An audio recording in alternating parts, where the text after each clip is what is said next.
I can hear your voice.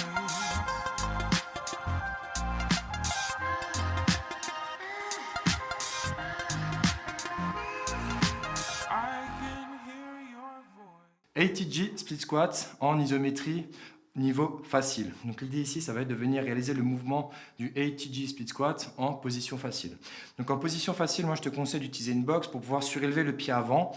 Si maintenant tu as un manque de dorsiflexion de cheville, donc c'est-à-dire que tu n'as pas la capacité de pouvoir chercher très loin avec ta dorsiflexion de cheville et qu'au bout d'un moment ton talon se surélève, tu peux venir utiliser un disque de cette manière-là. Donc ici, je vais te montrer la position facile pour que tu puisses déjà maintenir la position en isométrie.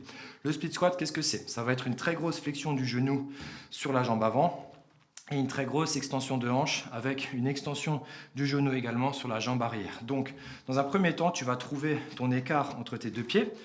Tu vas venir te positionner. Tout ce que je veux dans un premier temps, c'est que tu puisses venir être à l'aise lorsque ton mollet vient toucher ton ischio et trouver ta stabilité. Tu peux très bien utiliser des bâtons pour venir te mettre en place. Donc une fois que tu as trouvé déjà ce premier paramètre-là, on va venir maintenant se concentrer sur la hanche. Donc tu vas venir pour ça, venir tendre ton genou le plus fort au maximum et ça va commencer à tirailler un petit peu plus au niveau de tes fléchisseurs de hanche. Une fois que tu es dans la position, je vais te demander une dernière chose, c'est de venir squeeze ta fesse. Donc tu vas venir chercher à la contracter le plus fort possible dans cette position-là.